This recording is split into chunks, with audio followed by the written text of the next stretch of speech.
نحمده ونصلي على رسوله الكريم أما بعد فأعوذ بالله من الشيطان الرجيم بسم الله الرحمن الرحيم رب اشرح لي صدري ويسر لي أمري واحلل عقدة من لساني يفقهوا قولي والليل إذا يغشى والنهار إذا تجلى وما خلق الذكر والأنثى إن سعيكم لشتى فأما من أعطى واتقى وصدق بالحسنى فسنيسره لليسرى وأما من بخل واستغنى وكذب بالحسنى فسنيسره للعسرى وما يغني عنه ماله إذا تردى إن علينا للهدى وإن لنا للآخرة والأولى فأنذرتكم نارا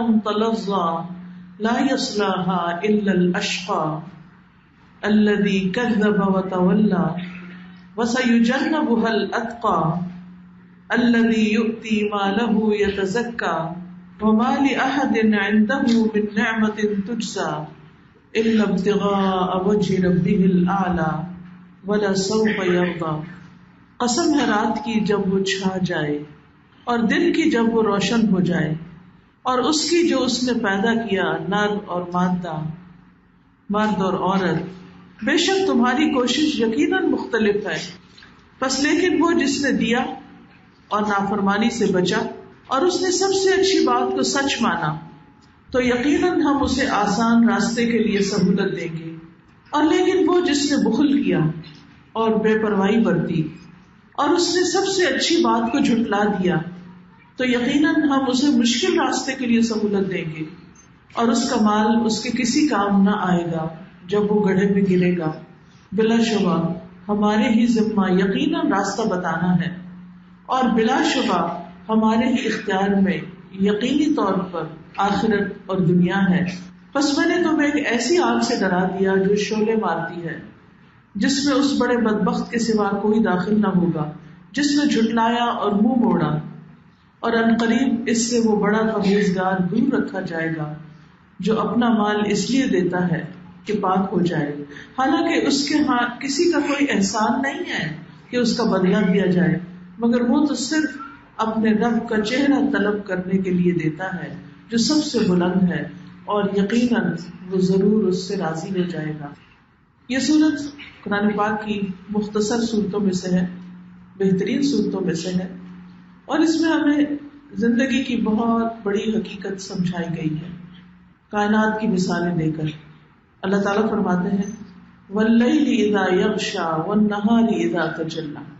رات اور دن کی قسم کھائی گئی. پہلے رات کی قسم کھائی گئی اور پھر کیا کہ وَاللَّيْلِ إِذَا يَغْشَى، رات جب وہ چھا جاتی ہے ہر چیز پر. آپ دیکھیں جب رات آتی ہے تو کوئی چیز بھی اس کے اندھیرے سے بچتی نہیں، چاہے مکان ہوں، فیکٹریاں ہوں، سڑکیں ہوں، کاریں ہوں، گھر ہوں، بازار ہوں، انسان ہوں، جانور ہوں، اس کا اندھیرا ہر چیز پر چھا جاتا ہے. اور اس کے بعد کیا ہوتا ہے؟ زندگی کی رفتار آہستہ ہونے لگتی ہے. پرندے اپنے گھونسلوں میں سمٹنے لگتے ہیں، انسان اپنے گھروں میں جانے لگتے ہیں اور گھروں میں سے بھی اپنے بستروں پر سمٹنے لگتے ہیں. آرام کا وقت آ جاتا ہے، رات کا اندھیرا چھا جاتا ہے. اس کے ساتھ ساتھ رات کا خوف بھی ہوتا ہے. رات ایک طرح کی فکر اور پریشانی میں بھی اضافہ کرتی ہے. رات ایک سمبل بھی ہے نا امیدی کا، مایوسی کا، پریشانی اور غم کا. جب وہ ہر طرف چھا جاتی، جب کہیں سے کوئی روشنی نظر نہیں آتی. لیکن کیا یہ رات ہمیشہ رہتی ہے؟ کیا کبھی رات ہمیشہ رہی؟ باوجود اس کے کہ وہ چھا جاتی ہے، وہ ہر چیز کو ڈھانپ لیتی ہے، وہ کچھ بھی نظر نہیں آنے دیتی. دیکھنے کے لیے انسان نے مصنوعی لائٹس ایجاد کی ہیں، لیکن جب آسمان پر بھی بادل ہو اور زمین پر بھی کوئی روشنی کا انتظام نہ ہو تو پھر رات کے اندھیرے کو دیکھیں کہ وہ کیسا ہوتا ہے. ستاروں کی روشنی میں بھی وہ اندھیرا کچھ کم ہو جاتا ہے، چاند کی روشنی سے بھی کچھ کم ہوتا ہے اور ہماری مصنوعی روشنیوں سے بھی کچھ کم ہوتا ہے، لیکن وہ مکمل طور پر نہیں جاتا، اس کے اثرات موجود ہوتے ہیں. ایسے میں انسان اپنی طرف متوجہ ہوتا ہے، اپنی حفاظت کرتا ہے، آرام کی سوچنے لگتا ہے. تو باوجود اس کے کہ رات اندھیری ہوتی ہے لیکن اسی میں آرام بھی تو ہوتا ہے، اسی میں سکون ہوتا ہے. اگر رات نہ ہو تو ہم دن میں کام کے قابل نہ رہیں. ہم رات کو سوئے نہیں تو دن کی نشاط سے، ایکٹیویٹی سے فائدہ نہیں اٹھا سکتے. تو اللہ سبحانہ وتعالی رات کی قسم کھا کر ہمیں متوجہ کر رہے ہیں کہ دیکھو اس میں تمہارے لیے ایک نشانی ہے، ایک سبق ہے. اگرچہ رات اندھیری ہے لیکن انسان کو اس کی بھی ضرورت ہے. اسی طرح زندگی میں کبھی مشکلات کے اندھیرے ہم پر چھا جاتے ہیں، ہر طرف سے پریشانیاں ہی پریشانیاں ہمیں گھیر لیتی ہیں. ایسے میں کس چیز کی ضرورت ہے؟ انسان کو یہ سوچنا چاہیے کہ چاہے کہیں کوئی امید کی کرن نظر نہیں آتی لیکن اس پریشانی کے وقت میں مجھے اپنی طرف توجہ کرنے کی ضرورت ہے، اپنا محاسبہ کرنے کی ضرورت ہے کہ اگر مجھ پر یہ وقت آیا ہے، یہ پریشانی آئی ہے تو کیوں آئی ہے، اس سے میرا رب مجھے کیا سکھانا چاہتا ہے. لیکن اس پریشانی سے سیکھنے کے ساتھ ساتھ مایوسی طاری نہ ہونے پائے. جیسے کوئی رات ہمیشہ رات نہیں رہتی، اسی طرح کوئی پریشانی، کوئی دکھ ہمیشہ باقی نہیں رہتا، اور اگر وہ لمبے عرصے تک بھی ہو تو اس کے ساتھ بھی کچھ آسانیاں ہو جاتی ہیں. فَإِنَّ مَعَ الْعُسْرِ يُسْرًا إِنَّ مَعَ الْعُسْرِ يُسْرًا، تنگی کے ساتھ آسانی بھی ہوتی ہے. اور پھر دوسری طرف اللہ سبحانہ وتعالیٰ وَالنَّهَارِ إِذَا تَجَلَّى، صبح کی روشنی کا ذکر کرتے ہیں، دن کے روشن ہونے کا. قسم ہے دن کی جب وہ روشن ہو جائے، وہی ہم ہوتے ہیں، وہی ہمارے گھر بار، وہی زندگی کی ساری چیزیں، اور رات کی بجائے سورج نکل آتا ہے، ہر چیز چمک اٹھتی ہے، دل کھل اٹھتے ہیں. انسان کے اندر جو طاقت صبح کے وقت ہوتی ہے وہ رات کے وقت نہیں ہوتی. انسان جاگ اٹھتے، چرند پرند ہر طرف شور مچا رہے ہوتے ہیں، پرندے چہچہا رہے ہوتے ہیں، اڑ رہے ہوتے ہیں، بھاگ دوڑ کر رہے ہوتے ہیں، انسان آ جا رہے ہوتے ہیں، ایک زندگی کی ہسل بسل شروع ہو جاتی. تو اسی طرح ہماری زندگی میں بھی کچھ دن آتے ہیں جب اس میں رات کا سکون ہوتا ہے، اور کچھ دن آتے ہیں جب اس میں دن کی روشنی ہوتی ہے، اور یہ دونوں ہی چیزیں ہماری زندگی کا حصہ ہیں. اس سے کیا سبق ملتا ہے کہ یہ زندگی نہ تو صرف کام کے لیے ہے اور نہ صرف آرام کے لیے. اس میں صرف پریشانی بھی نہیں اور اس میں صرف خوشی بھی نہیں. ہم کیا رات سے جان چھڑا سکتے ہیں؟ نہیں. اسی طرح ہم دنیا میں آنے والے امتحانوں، آزمائشوں سے اپنے آپ کو بچا نہیں سکتے. وہ کسی نہ کسی طرح ہمیں ہٹ کریں گے، کہیں نہ کہیں ہمیں پکڑیں گے. سوچنے کی بات ہی کہ اس وقت پھر ہمیں کرنا کیا چاہیے. دو کام ہیں کرنے کے. نمبر 1 کہ زندگی میں جب ایسی کوئی مشکل آتی ہے تو ٹھہراؤ آ جاتا ہے، ایک رکاوٹ آ جاتی ہے، اس میں انسان کو ٹھہر کے سوچنے کا موقع ملتا ہے. بہت سی چیزیں اپنی دنیا اور آخرت کے بارے میں جو انسان کو سوچنی چاہیے وہ عام حالات میں نہیں سوچتا، لیکن جب اس کو کوئی چوٹ لگتی ہے تو اس کو بہت سی باتیں یاد آتی. مثلاً آپ نے کسی کا دل دکھایا اور دکھا کے چلتے بنے، آپ کو احساس بھی نہیں ہوا، لیکن جب کسی نے آپ کا دل دکھایا تو آپ کو یاد آ گیا وہ فلاں کے ساتھ میں نے بھی ایسا ہی کیا تھا. اس وقت پھر آپ کو معافی مانگنے کا موقع ملتا ہے، بندوں سے بھی اور اپنے آپ سے بھی، کہ میں نے کتنا ظلم کیا، اور آپ اپنے رب کی طرف متوجہ ہوتے ہیں، اللہ سے معافی مانگتے ہیں اور اپنی بری عادت کو چھوڑانے کے لیے پھر کوشش بھی کرتے ہیں اور اپنے ساتھ عہد کرتے ہیں کہ نیکسٹ ٹائم میں ایسا نہیں کروں گا. اور اگر آپ کو یہ چوٹ نہ لگتی تو آپ کو کسی کی چوٹ محسوس بھی نہ ہوتی. تو اس لیے بہت ضروری ہے کہ انسان کی زندگی میں رات کے لمحات بھی آئیں. لیکن دوسرا کرنے کا کام یہ ہے کہ مایوس قطن نہیں ہونا، صبح چڑھنے کا انتظار کرنا ہے تاکہ پھر انسان اپنی پوری رفتار کے ساتھ اپنی صلاحیتوں سے بھرپور فائدہ اٹھا سکے. اس کے بعد اللہ سبحانہ وتعالیٰ نے 2 اور چیزوں کا ذکر کیا، وَمَا خَلَقَ الذَّكَرَ وَالْأُنْثَى، اور جو اس نے پیدا کیا نر اور مادہ، ذکر اور انثى یعنی مرد اور عورت. یہ اللہ سبحانہ وتعالیٰ کی کمال حکمت ہے کہ انسان کو جوڑے کی شکل میں پیدا کیا. سب انسان مرد نہیں ہے اور سب انسان عورتیں نہیں ہیں. اور یہ صرف انسانوں میں نہیں بلکہ حیوانات میں، پرندوں میں، اس کے علاوہ پودوں میں، ہر چیز کے اندر اللہ نے جوڑے پیدا کیے، جس کا قرآن مجید میں ذکر بھی آتا ہے وَمِن كُلِّ شَيْءٍ خَلَقْنَا زَوْجَيْنِ، ہر چیز میں سے ہم نے جوڑے بنائے، اور اس کا بھی ایک مقصد ہے. اور اللہ سبحانہ وتعالیٰ نے مرد اور عورت کو ایک دوسرے کی ضرورت کے لیے بنایا، اور ایک دوسرے سے اپوزٹ بنا کے ان کے لیے آپس میں کشش رکھی، آپس میں محبت رکھی، آپس میں ایک دوسرے کے لیے ایک تعاون کی فضا رکھی، اور اس کے ساتھ ساتھ دونوں کو صلاحیتیں مختلف طرح کی دی. سورۃ آل عمران میں حضرت مریم کے پیدا ہونے پر ان کی والدہ نے جو ایک بات کہی تھی وہ بہت ہی اہم ہے ہم سب کے سمجھنے کی، کہ مرد اور عورت ایک جیسے نہیں. وَلَيْسَ الذَّكَرُ كَالْأُنثَىٰ، کہ مرد عورت کی طرح نہیں ہوتا، نہ ساخت کے اعتبار سے یعنی جسمانی اعتبار سے بھی نہیں، اور اسی طرح عقلی اعتبار سے، جذباتی اعتبار سے، دونوں میں بہت بڑا فرق ہے. لیکن کچھ لوگ اس فرق کو پوری طرح سمجھتے نہیں، دیکھتے ہیں پر مانتے نہیں. عورت مختلف ہے، اس کے جذبات اور طرح ہوتے ہیں، اس کی سوچ مختلف طرح ہوتی ہے، اس کی جسمانی ساخت اور طرح ہے. تو یہ کیا بتاتی ہے کہ دونوں کو اللہ سبحانہ وتعالیٰ نے الگ الگ رولز کے لیے پیدا کیا ہے. مرد اگر عورت جیسے کام شروع کر دے تو پوری طرح نہیں کر سکتے، بچے پیدا نہیں کر سکتے. عورتیں اگر مرد بننے کی کوشش کریں تو مرد نہیں بن سکتی، چاہے کتنا بھی مقابلہ کرے. تو جس چیز کی جو حقیقت ہوتی ہے اگر اس کو ایکسپٹ کر لیا جائے تو اس کے اندر انسان اگر اپنی ایفرٹ لگائے تو وہاں سے جو ترقی کر سکتا ہے وہ اس طرح نہیں کہ کوا چلا ہنس کی چال اپنی بھی بھول گیا، اس سے ترقی نہیں ہو سکتی. آپ دیکھیے اللہ سبحانہ وتعالیٰ نے آدم علیہ السلام کو کس سے پیدا کیا تھا؟ مٹی سے پیدا کیا تھا اور اپنے ہاتھ سے بنایا تھا.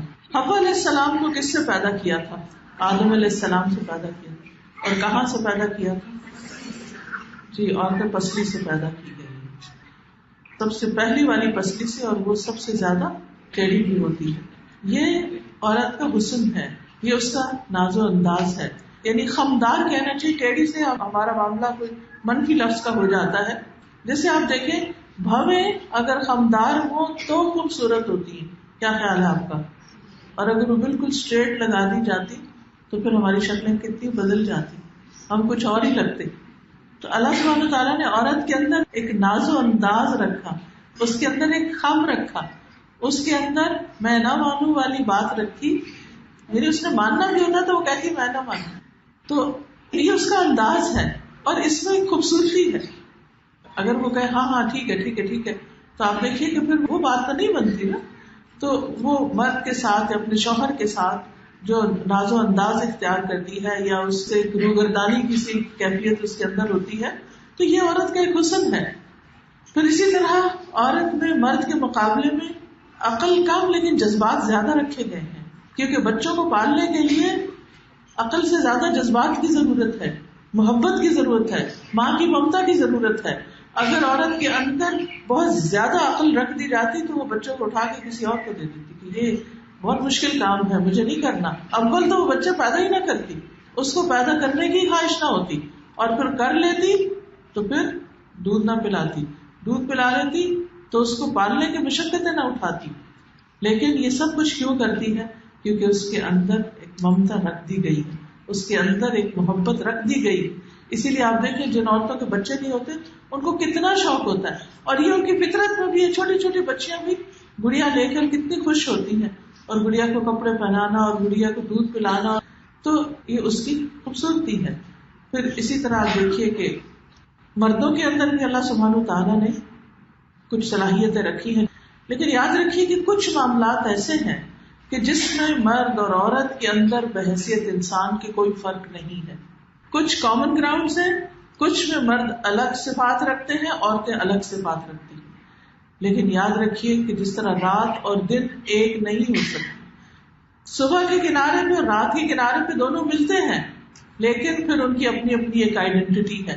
اسی طرح مرد اور عورت کا باہم تعاون ہوتا ہے لیکن پھر ان کی اپنی اپنی ایک الگ شناخت ہے. رات رات کے اعتبار سے پہچانی جائے اور دن دن کے اعتبار سے پہچانا جائے، اور دن کو دن سمجھا جائے اور رات کو رات سمجھی جائے، اور اس کے مطابق اپنی روٹین بنائی جائے تو اسی میں خیر ہے. لیکن اگر ہم اس کو ایکسپٹ نہ کریں تو اب آپ دیکھ رہے ہیں بہت سے لوگ راتوں کو دن بنا لیتے ہیں. نتیجہ کیا ہوتا ہے کہ جب رات کی نیند پوری نہیں ہوتی تو بہت سی بیماریاں جنم لیتی ہیں, اور جب دن کو انسان سوتا ہے تو اس سے بھی بہت سی برکت کھول لیتا ہے. تو بہرحال یاد رکھیے کہ مرد اور عورت انسانیت کے رشتے میں ایک جیسے ہی ہیں, کوئی فرق نہیں, کوئی اونچ نیچ نہیں, دونوں مکلف ہیں.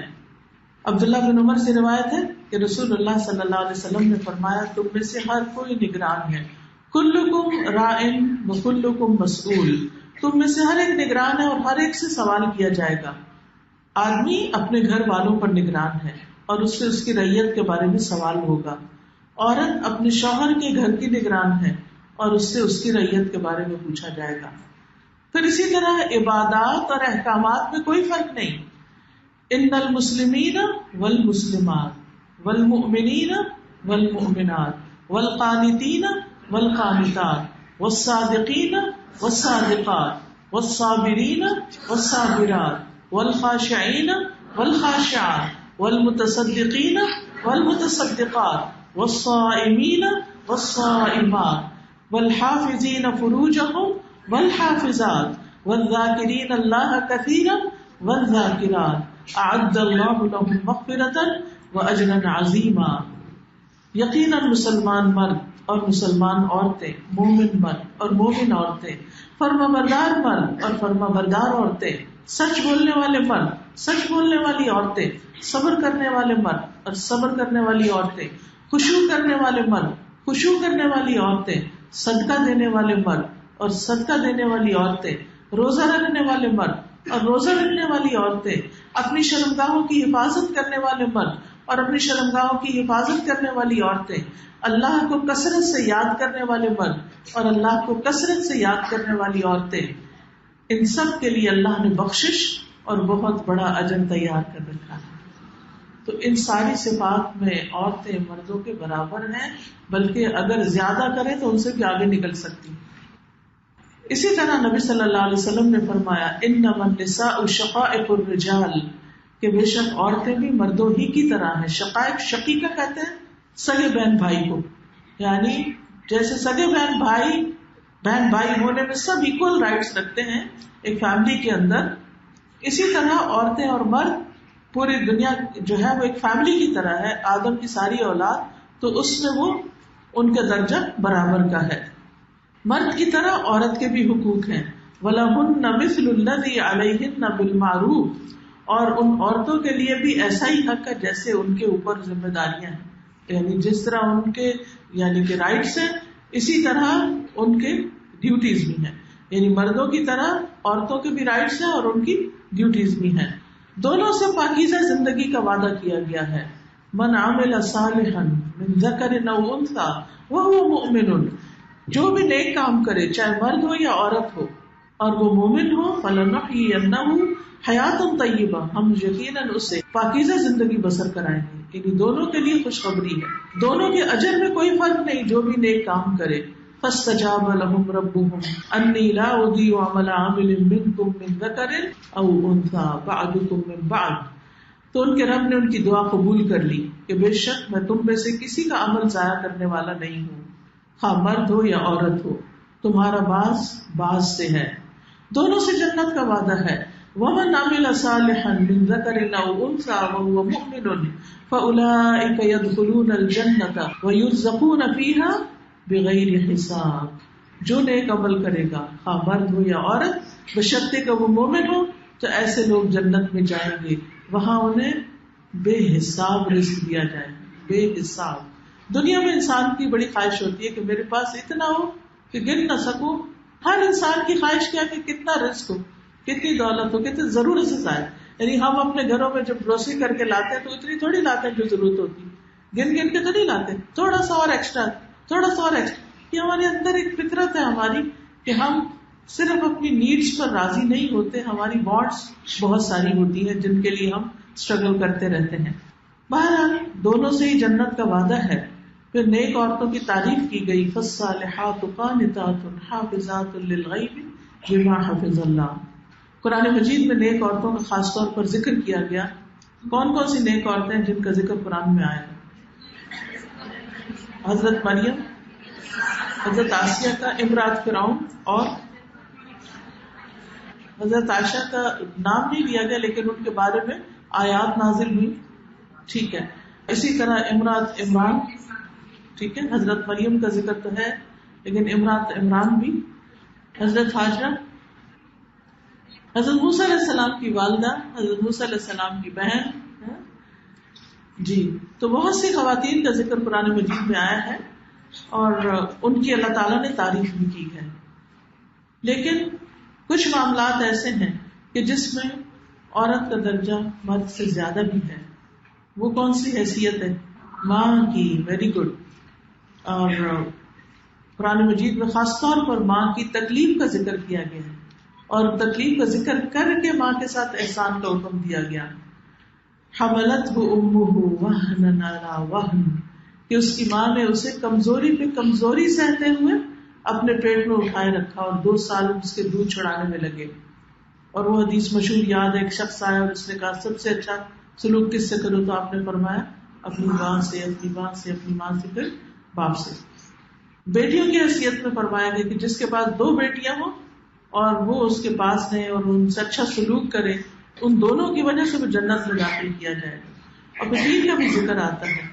فرمایا جس مسلمان کی 3 بیٹیاں ہوں اور وہ ان پر خرچ کرتا ہو تو اگر وہ اس سے جدا ہو جائیں یا ان کو موت آ جائے تو وہ اس کے لیے جہنم سے اوٹ بن جائیں گی.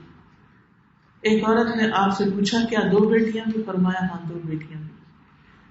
پھر اسی طرح آپ نے عورت کا حق مارنا حرام قرار دیا. حدیث میں آتا ہے کہ رسول اللہ صلی اللہ علیہ وسلم نے فرمایا اے اللہ میں 2 کمزوروں کا حق مارنا حرام کرتا ہوں، یتیم کا اور عورت کا، کیونکہ عرب معاشرے میں یتیموں اور لڑکیوں کے حقوق مار لیے جاتے تھے. مرد اور عورت دونوں کا ذکر کرتے ہوئے اللہ سبحانہ وتعالیٰ فرماتے ہیں ان سعیکم لشتیٰ، بے شک تمہاری کوششیں جدا جدا ہیں، الگ الگ ہیں، مختلف ہیں ایک دوسرے سے. دونوں کے الگ رولز ہیں، کچھ پرائمری رولز ہیں اور کچھ سیکنڈری رولز ہیں. پرائمری رولز تو دونوں کے ٹوٹلی ڈفرنٹ ہیں. ہاں سیکنڈری رولز میں آ کر پھر کہیں کہیں باہم اتفاق ہے اور کہیں اختلاف، اور پھر اس کے بعد وسعت بھی ہے. پرائمری رول میں عورت اور مرد میں کیا فرق ہے؟ ایک کا دائرہ کار گھر کے اندر ہے اور دوسرے کا دائرہ کار گھر کے باہر. جیسے نماز میں ہوتا نا فرض، سنت، نفل وغیرہ، اسی طرح باقی فرائض جو ہے ہمارے زندگی کے باقی کاموں میں، ان میں بھی فرض سنت ہے. عورت ہونے کی حیثیت سے ہمارا فرض کیا ہے؟ ایک عورت کے اوپر ایک بنیادی ڈیوٹی کیا ہے کہ وہ اپنے گھر کا چین، سکون اور انتظام درست رکھے، بچوں کو پیدا کرے، ان کو پالے پوسے. لیکن اس کے ساتھ اللہ نے چونکہ اس کو ذہن بھی دیا، صلاحیتیں بھی دی ہیں، تو وہ اس کے ساتھ ساتھ اللہ سبحانہ وتعالیٰ کے حقوق بھی ادا کرے. نماز، روزہ، حج، زکوٰۃ، اپنے فرائض کو پورا کرے، یہ بھی اس کے فرائض میں سے ہے. ٹھیک ہے. پھر اس کے بعد کیا ہے؟ سیکنڈری رول اس کا کیا آتا ہے کہ اگر اس کا شوہر اتنا نہیں کماتا کہ جس سے گھر کا خرچ پورا ہو سکے تو وہ اس کام میں اس کی مدد کرے، یا پھر یہ کہ اس کے اندر اللہ نے اگر کوئی صلاحیت رکھی ہے، اس کے پاس علم ہے یا اس کو کوئی بزنس کرنے کی صلاحیت ہے یا کسی بھی طرح کا کوئی خاص ٹیلنٹ ہے، تو اپنی حدود میں رہتے ہوئے اس ٹیلنٹ کو استعمال کرے اور معاشرے کا ایک فعال رکن ثابت ہو. نہ کہ وہ یہ کہے کہ اب میں نے اپنا گھر بھی دیکھ لیا، کیونکہ بہت سارے میرے مددگار ہیں، سرونٹس وغیرہ ہیں، گھر دیکھ لیا، بچے بھی بڑے ہو گئے اور اب میں فارغ ہوں ادھر ادھر گھومنے پھرنے کے لیے. نہیں، زندگی بڑی قیمتی چیز ہے، اسے گنوانا نہیں. یہ صرف یہ سوچنے کہ عورتوں پہ تو بس نماز روزہ ہی ہے، دین کی تعلیم سیکھنا اور سکھانا ہمارا کام تھوڑی ہے. نہیں، کیا حضرت عائشہ رضی اللہ تعالیٰ عنہا کا رول ہمارے سامنے نہیں کہ وہ احادیث کی روایت کرنے میں مکثرین صحابہ میں شمار ہوتی ہیں، اور صحابہ خود کہتے ہیں کہ ہم ابو بکر کے پاس جاتے، عمر کے پاس جاتے، لیکن جو تسلی ہمیں حضرت عائشہ سے ہوتی وہ کسی اور سے نہیں ہوتی تھی. مشکل سے مشکل سوالات ان سے پوچھے جاتے اور وہ بہترین طریقے سے جواب دیتی تھی، کیونکہ اللہ تعالیٰ نے عورت کو ایک خاص صلاحیت دی ہے کہ وہ بات کو سمجھا کے کرنا جانتی ہے، کیونکہ اس کو بچوں کو سمجھانا ہوتا ہے، تو اللہ نے یہ ٹیلنٹ اس کو زیادہ دیا. وہ مردوں کے مقابلے میں زیادہ سمجھا پاتی ہے بات، اور ایک بات کو کئی بار دہراتی. اور سبھی کو ایکسپیرینس ہے ہم لوگ کیا کرتے ہیں. تو مردوں کے اندر اتنا پیشنس بھی نہیں ہوتا، اتنا صبر بھی نہیں ہوتا جتنا عورت کے اندر اس معاملے میں صبر ہے. تو اسی لیے بعض اوقات مرد کے مقابلے میں عورت بہتر معلمہ ثابت ہوتی ہے. اسی لیے آپ دیکھیں کہ جتنے بھی اسکول اس میں چھوٹے بچوں کو، لڑکے اور لڑکیاں، سب کو کون پڑھا رہا ہوتا ہے؟ عورتیں پڑھا رہی ہوتی ہیں پرائمری لیول پہ. خاص طور پر گورنمنٹ کے اسکول جو یا دوسرے، مرد ٹیچرز اتنے افیکٹو ثابت نہیں ہوتے. تو بہرحال بات ہو رہی تھی پرائمری رولز کی، اور مرد کا پرائمری رول کیا ہے، بیسک رول کیا ہے کہ اس کو باہر کی دنیا میں جانا ہے، کمانا ہے، فیملی کو کھلانا ہے. عورت کے پاس اگر 100 پراپرٹیز بھی ہیں تو وہ اس کی اپنی ہے. اسلام نے حق دیا ہے کہ وہ خود ان کو جیسے چاہے ان میں تصرف کرے. اور اگر مرد کے پاس ایک بھی نہیں، پھر بھی عورت کو کھلانا پلانا اور اس کی ذمہ داریاں باقی ادا کرنا، یہ مرد ہی کی ذمہ ہے. یہ اللہ سبحانہ تعالیٰ نے عورت کو بہت بڑا ایک آنر دیا ہے. ہاں یہ الگ بات ہے کہ عورت اگر اپنی خوشی سے اپنے ہسبینڈ پہ خرچ کرتی ہے، اپنے بچوں پہ خرچ کرتی ہے، تو یہ اس کے لیے سراسر صدقہ لکھا جاتا ہے. ایون اگر شوہر کچھ نہیں کماتا تو اپنے ہسبینڈ کو زکوٰۃ تک دے سکتی ہے.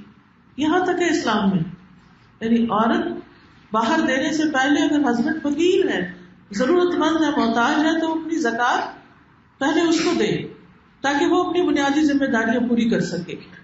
تو یاد رکھیے کہ ہمیں بحیثیت عورت کے اپنے آپ کو مظلوم نہیں سمجھنا، کمزور نہیں سمجھنا.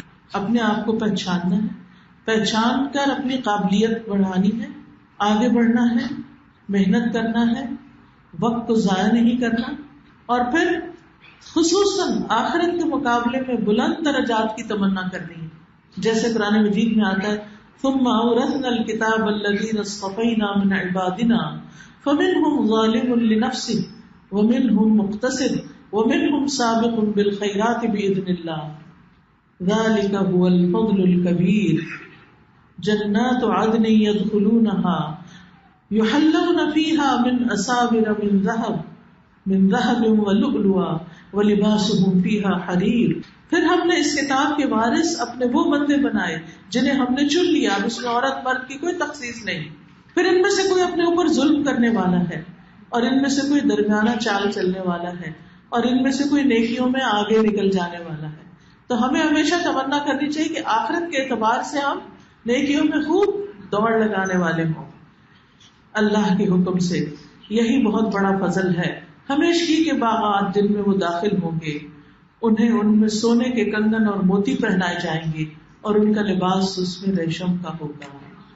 پھر اسی طرح سورۃ الواقعہ آپ میں سے اکثر لوگ پڑھتے ہوں گے، اس میں 3 گروہوں کا ذکر آتا ہے. اصحاب المیمنہ ما اصحاب المیمنہ، واصحاب المشأمہ ما اصحاب المشأمہ، والسابقون السابقون اولئک المقربون. دائیں ہاتھ والے تو کیا ہے دائیں ہاتھ والے، بائیں ہاتھ والے تو کون ہے یہ بائیں ہاتھ والے، اور سابقون تو سابقون ہیں، یہی تو مقربین ہیں، یعنی اللہ کے قریب ترین ہیں. تو ہمیں صرف یہ نہیں کہ چلو ٹھیک ہے ہم فرائض ادا کرتے ہیں جنت میں پہنچ جائیں گے کافی ہے، نہیں، سابقون بننا ہے. صرف خود ہی نمازیں نہیں پڑھنی، اوروں کو بھی پڑھوانی ہے. صرف خود ہی نیک کام نہیں کرنے، اوروں کو بھی موٹیویٹ کرنا ہے، اوروں کو بھی صراط کی طرف لے جانا ہے. تو انشاءاللہ اللہ کے قریب جانا ہے، مقربین میں شامل ہونا ہے. حضرت آسیہ نے کیا دعا کی تھی جب فرعون ان کو ستاتا تھا، بہت ان کو طرح طرح کی سزائیں دیتا تھا ان کے ایمان لانے پر، تو انہوں نے کیا دعا کی تھی؟ رب ابنی عندک بیتا فی الجنہ، اللہ میرے لیے اپنے پاس جنت میں گھر بنا دے. قرب چاہتی تھی نا اللہ کا، اللہ اپنے قریب گھر بنا دے. انہوں نے ان تکلیفوں پر صبر کیا. وہ ایک شہزادی تھی، وہ عام عورت نہیں تھی، انہیں دنیا کی ہر سہولت حاصل تھی، لیکن فرعون نے سب کچھ روک لیا کہ تم موسیٰ پر ایمان کیوں لے آئے. تو انہوں نے پرواہ نہیں کی. عقل مند تھی نا کہ یہ تو جانے والی چیز ہے، چند دن کے لیے ہے، اور ہمیشہ کی جنتیں چھوڑ کر ان چیزوں کے پیچھے اپنے آپ کو کیوں گواؤں. تو انہوں نے تکلیفیں برداشت کی، لیکن اللہ کو راضی کر کے اللہ کے قریب جنت میں گھر کی تمنا کی. تو یہاں پر کیا بتایا گیا؟ ان سعیکم لشتیٰ. ایک اور جگہ پر آتا ہے وَأَنَّ سَعْيَكُمْ سَوْفَ يُرَىٰ، تمہاری کوشش دیکھی جائے گی. لہٰذا ہم سب کو کوشش کرنا، محنت کرنا ہے. اس چیز میں نیکی کے جس کام کی اپرچونٹی ملتی، جس کام کی اللہ نے ہمیں صلاحیت دی ہے، جو اب تک کر چکے ہیں، جو آج کر رہے ہیں، اس پہ نہیں رہنا. ہر آنے والے دن میں next step, next step, next step, آگے کی سوچتے جانا. جب تک ہمارا دماغ کام کرے، جب تک ہمارا دل زندہ ہے، اس وقت تک ہمیں آگے بڑھتے ہی رہنا ہے، آگے دوڑتے ہی چلے جانا ہے. اور اس کی بھی دو قسمیں ہوتی ہیں، ایک سعادت مندوں کا بھاگنا ہوتا ہے اور ایک بدبختوں کا بھاگنا ہوتا ہے. سعادت مند جو ہے وہ اللہ کی طرف بھاگتے ہیں، اور بدبخت جو ہوتے ہیں وہ اللہ کی طرف سے دوسری طرف بھاگتے ہیں، اللہ سے دور بھاگتے ہیں. اب ہمیں سوچنا چاہیے کہ ہم کن میں شامل ہیں. سعی کہتے ہیں نا تیز دوڑنے کو، بھاگنے کو. ان سعیکم لشتیٰ، تمہاری کوششیں مختلف، کوئی اللہ کی طرف بھاگ رہے، کوئی اللہ سے بھاگ رہے. سوچئے ہم کیا اللہ کی طرف بھاگ رہے یا اللہ سے بھاگ رہے ہیں؟ اللہ کی طرف بھاگنا کیا ہے؟ جب حی علی الصلاۃ، حی علی الفلاح کی پکار آئے تو ہم نماز کی طرف دوڑے. اور کچھ لوگ نماز کی طرف جانے کی بجائے اذان سنتے ہیں وہ بھی، لیکن کچھ اور کاموں کی طرف دوڑ پڑتے ہیں، کچھ اور کرنے لگ جاتے ہیں اور نماز چھوڑ دیتے ہیں. پھر اسی طرح آپ دیکھیے کہ مختلف لوگوں کی دوڑ مختلف چیزوں کی طرف ہوتی ہے، یا اس دوڑ کے مختلف درجے ہوتے ہیں.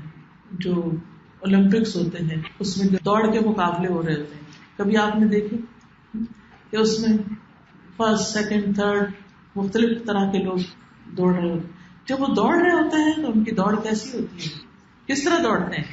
ادھر ادھر نہیں دیکھتے، وہ اپنے منزل کی طرف بھاگے چلے جا رہے ہوتے ہیں. اور ان کی خواہش کیا ہوتی ہے؟ ہر دوڑنے والے کی خواہش کیا ہوتی ہے؟ کہ میں سب سے آگے ہوں، میں نمبر 1 پہ ہوں، میں جیت جاؤں. اللہ کی طرف جانے کے لیے بھی ہمیں کیا کرنا چاہیے؟ ایسی ہی خواہش رکھنی چاہیے کہ میں نمبر 1 رہوں. اچھا، یہ دوڑ جو ہے نا، یہ صرف پاؤں سے دوڑنا نہیں ہے، یہ پاؤں سے بھی نیکی کے کاموں کی طرف دوڑنا ہے، لیکن اس میں دل کی دوڑ بڑی اہم ہے. کہ ہمارے دل میں تمنا کیا ہے، ہمارے دل کی خواہش کیا ہے، ہم کہاں تک پہنچنا چاہتے ہیں، کہاں تک جانا چاہتے ہیں. اور پھر اس میں آپ دیکھیے کہ بعض اوقات ہماری دوڑ صرف اپنی ذاتی خواہشات کی طرف ہوتی ہے، ہمارے دل خواہشات سے بھرے ہوتے، بس اسی طرف دوڑتے رہتے ہیں. اور کچھ لوگ خواہشات کو، نیند کو، آرام کو قربان کر کے اللہ کی طرف دوڑ لگا رہے ہوتے ہیں. اللہ سبحانہ تعالیٰ فرماتے ہیں اے ابن آدم تو میری طرف کھڑا ہو، میں تیری طرف چل کے آؤں گا. صرف کھڑے ہو جاؤ، میں چل کے آؤں گا. تو میری طرف چل کر آ، میں تیری طرف دوڑ کر آؤں گا. تو جو اللہ کی طرف چلتا بھی ہے، اللہ اس کی طرف دوڑتا ہے. کتنی بڑی سعادت ہے، کتنا بڑا آنر ہے. اور پھر اگر کوئی ایک بالش چلتا ہے تو اللہ تعالیٰ 1 گز اس کے قریب ہو جاتے ہیں، اور جو گز قریب ہوتے ہیں تو اللہ تعالیٰ فرماتے ہیں 2 ہاتھوں کے پھیلاؤ کے برابر میں اس سے قریب ہوتا ہوں. اور اگر وہ چل کے میری طرف آتا ہے تو دوڑ کر اس کی طرف آتا ہے. بعض لوگ نیکی کے ہر میدان میں آگے ہوتے ہیں، وہ صرف ایک چیز کی طرف ہی نہیں ہوتے، انہیں جو نیکی کا موقع ملتا ہے وہ اس کی طرف دوڑ پڑتے ہیں. ابو ہریرہ کہتے ہیں کہ رسول اللہ صلی اللہ علیہ وسلم نے ایک دفعہ ہم سے پوچھا، فجر کے بعد آپ تشریف فرما ہوتے تھے اور لوگوں سے مختلف طرح کی بات چیت کر کے، وہ بھی تربیہ کی مجلسیں ہوتی تھی. آپ نے پوچھا آج تم میں سے کس نے روزہ رکھا ہے؟ ابو بکر نے فرمایا میں نے. آپ نے پوچھا آج مریض کی عیادت کس نے کی؟ ابو بکر نے کہا کہ میں نے. آپ نے فرمایا تم میں سے جنازے میں کس نے شرکت کی؟ ابو بکر رضی اللہ عنہ نے کہا میں نے. آپ نے پوچھا آج کس نے مسکین کو کھانا کھلایا؟ ابو بکر نے کہا کہ میں نے. آپ نے فرمایا جس شخص میں یہ ساری چیزیں جمع ہو جائیں وہ جنت میں ضرور جائے گا. ایک دن میں جو یہ ساری نیکیاں کر لے وہ جنت میں ضرور جائے گا. اچھا، ہم اگر کسی بیمار کی عادت کرنے آئے ہیں تو پھر کہتے ہیں آج تو ہم نے بڑے نیکی کا کام کر لیا، اتنا ہی کافی ہے. اور اگر ہم نے کسی کو کھانا کھلا دیا تو ہم سوچتے ہیں کہ اتنا ہی کافی ہے. نہیں، ہر نیکی میں آگے بڑھنا ہے اور خیر کی کنجیاں بننا ہے، شر کی کنجیاں نہیں بننا. حدیث میں آتا ہے کچھ لوگ خیر کی چابیاں ہوتے ہیں اور شر کے تالے ہوتے ہیں، اور کچھ لوگ شر کی کنجیاں ہوتے ہیں اور خیر کے تالے ہوتے ہیں. یعنی جہاں جاتے ہیں کچھ لوگ خیر ہی پھیلاتے ہیں اور کچھ لوگ شر پھیلاتے ہیں اور خیر کے دروازے بند کر دیتے ہیں. بس خوشخبری ہے اس کے لیے جس کے ہاتھ پر اللہ نے خیر کی راہیں کھول دی، اور ہلاکت ہے اس کے لیے جس کے ہاتھ پر اللہ نے شر کی راہیں کھول دی. اللہ سبحانہ وتعالیٰ ہمیں خیر کی طرف دوڑنے والا بنائے اور اس میں ہی نمونہ بنائے. پھر سورت میں 2 مختلف کردار بتائے گئے. ایک کردار ہے فَأَمَّا مَنْ أَعْطَى وَاتَّقَى وَصَدَّقَ بِالْحُسْنَى، جس نے دیا اور اللہ سے ڈرا اور اچھائی کی تصدیق کی. نیک یا برے اعمال کی بھی توفیق ہوتی ہے اللہ کی طرف سے. تو جو دینے والا ہوتا ہے، جو اللہ سے ڈرنے والا ہوتا ہے اور سچی بات، نیکی اور خیر کی بات سامنے آئے تو اس کو سچ مانتا ہے، تو پھر ایسے شخص کو توفیق مل جاتی ہے. فَسَنُيَسِّرُهُ لِلْيُسْرَىٰ، اس کو نیکی کے کام کی توفیق ہو جاتی ہے. تو یاد رکھیے متقی انسان کے کاموں میں آسانیاں ہو جاتی ہیں. اللہ سے ڈرنے والے جو ہوتے ہیں جب وہ نیکی کے کام کا ارادہ کرتے ہیں اللہ سبحانہ وتعالیٰ ان کے لیے راستے کھولتے چلے جاتے ہیں. دوسری طرف وَأَمَّا مَن بَخِلَ وَاسْتَغْنَىٰ، جس نے بخل کیا اور بے نیازی برتی، یعنی نیکی کے کاموں کی طرف توجہ نہیں کی، وَكَذَّبَ بِالْحُسْنَىٰ، اور نیکی کو جھٹلا دیا، فَسَنُيَسِّرُهُ لِلْعُسْرَىٰ، تو ہم اس کو مشکل راستوں کی طرف آسانی دیں گے، مشکلات کی طرف اس کو دھکیل دیں گے. تو یاد رکھیے یہ جو بخل ہے نا، دل کی تنگی اور بغض اور صرف خیر اپنے لیے چاہنا اور دوسرے کے لیے کسی خیر کی توقع نہ رکھنا، تو یہ چیز انسان کے لیے بہت نقصان دہ ہے. رسول اللہ صلی اللہ علیہ وسلم نے فرمایا، اے ابن آدم، اپنی ضرورت سے زائد مال خرچ کر دینا تیرے لیے بہتر ہے. اگر تو اس کو روک لے گا تو تیرے لیے برا ہوگا. گزر بسر جتنا رکھنے پر تم پر کوئی ملامت نہیں کی جائے گی، اور دینے کی ابتدا اپنے اہل و عیال سے کر، اور اوپر والا ہاتھ نیچے والے ہاتھ سے بہتر ہوتا ہے. یاد رکھیے نعمت روکنے سے نعمت چھن جاتی ہے. ابن عمر کہتے ہیں نبی صلی اللہ علیہ وسلم نے فرمایا، اللہ اپنے بندوں کو نفع پہنچانے کے لیے کچھ لوگوں کو بطور خاص نعمتیں عطا کرتا ہے. بڑی اہم حدیث ہے. اللہ نے باقی بندوں کی بھلائی کے لیے کچھ بندے چن لیے ہیں جن کو وہ زیادہ نعمتیں دیتا ہے، خاص نعمتیں دیتا ہے. اگر وہ خرچ کرتے رہیں تو وہ انعامات برقرار رہتے ہیں، یعنی وہ نعمتیں ان کو ملتی رہتی ہیں، اپرچونٹیز ملتی رہتی ہیں. اور اگر وہ رک جائیں دوسروں کے ساتھ بھلائی کرنے سے تو وہ اللہ تعالیٰ ان سے لے کر دوسروں کو عطا کر دیتا ہے.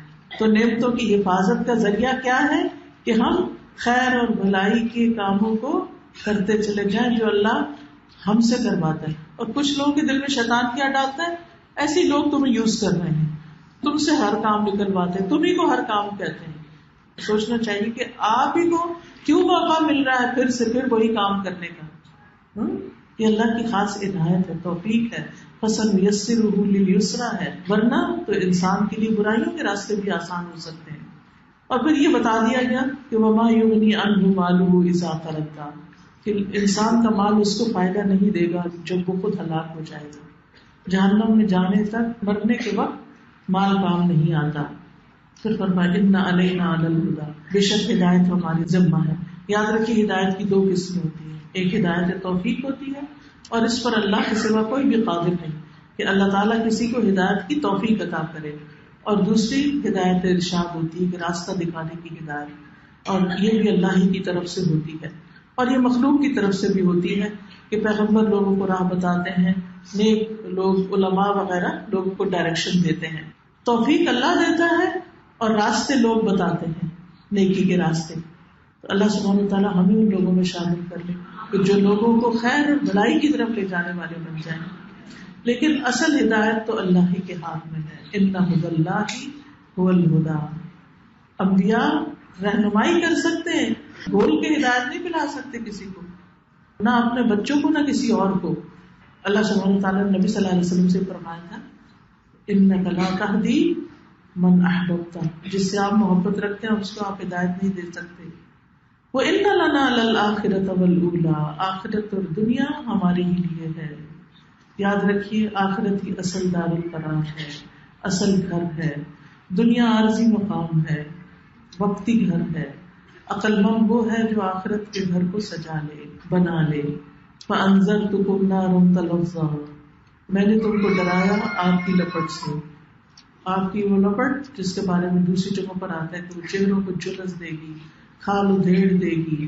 یہ مسلسل بھڑکائی جانے والی آگ ہے اور اعمال کے مطابق انسان کو پکڑے گی. اور سب سے ہلکا عذاب اس کا ہوگا جس کے پاؤں کے نیچے آگ کا انگارہ ہوگا, جس سے اس کا دماغ ہنڈیا کی طرف کھول رہا ہوگا. اللہ تعالیٰ ہم سب کو اس سے محفوظ رکھے. لا یصلاھا الا الاشقی, سب سے بدبختی اس آگ میں جائے گا. اور کون ہے وہ؟ الذی کذب, جس نے حق کو جھٹلا دیا, وتولی, اور نیکی سے منہ موڑ گیا. یعنی نیکی کے کام اس کے سامنے ہیں, اپرچونٹیز ہیں, لیکن وہ ان کو پسند ہی نہیں کرتا.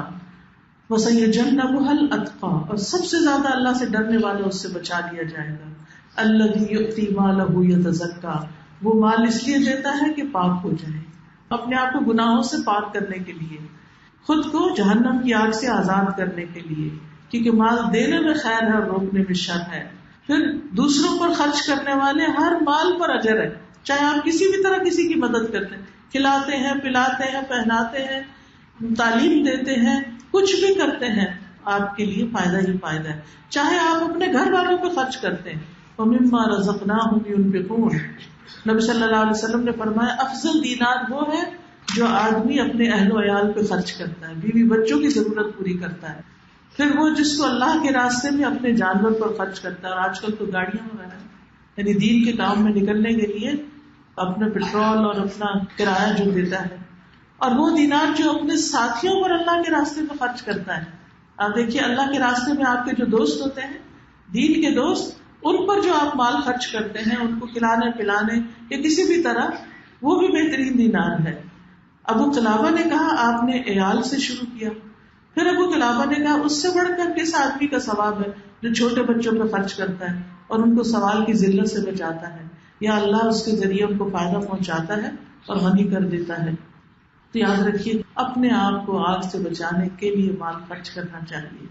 وَمَا لِأَحَدٍ عِندَهُ مِن نِّعْمَةٍ تُجْزَىٰ, اور اس کے پاس کسی کا احسان نہیں جس کا وہ بدلہ دے رہا ہے. یعنی بعض لوگوں پر آپ اس لیے خرچ کرتے کہ انہوں نے آپ پر کیا, لیکن بعض پر آپ خرچ کرتے یہ سوچ کے نہیں کرتے کہ انہوں نے آپ کے ساتھ کیا کیا اور کیا نہیں کیا. اب صرف إِلَّا ابْتِغَاءَ وَجْهِ رَبِّهِ الْأَعْلَىٰ, اپنے رب کا چہرہ چاہنے کے لیے, اللہ کو دیکھنے کے لیے, اس شوق میں یہ جو اللہ نے دیا اس کو ہٹاتے جائیں, اس کے راستے میں خرچ کرتے جائیں تاکہ ہم اس کو دیکھ سکیں. کیونکہ انسان جب اللہ کو دیکھے گا باقی سب چیزیں بہت چھوٹی ہو جائیں گی. وَلَسَوْفَ يَرْضَىٰ, تو وہ ضرور اس سے راضی ہو جائے گا. یعنی جو اللہ کی رضا کے لیے خرچ کرتا اللہ اس سے راضی ہو جائے گا. تو یاد رکھیے اعمال کی قبولیت کی شرط بھی یہی ہے کہ انسان اللہ کی رضا کے لیے دوسروں پر مال خرچ کرے. حدیث میں آتا ہے بے شک تو جو کچھ خرچ کرے اور اس سے نیت یہ ہو کہ اللہ کا چہرہ ملے تو تجھے اس کا اجر ملے گا, یہاں تک کہ تو اپنی بیوی کے منہ میں بھی اگر لقمہ ڈالے تو اس پر بھی اجر ہے. تو اصل چیز کیا ہے؟ اللہ کی راہ میں خرچ کرنا. اللہ تعالیٰ ہم سب کو اس کی توفیق عطا فرمائے. سبحانک اللہم و بحمدک, اشہد ان لا الہ الا انت, استغفرک و اتوب الیک.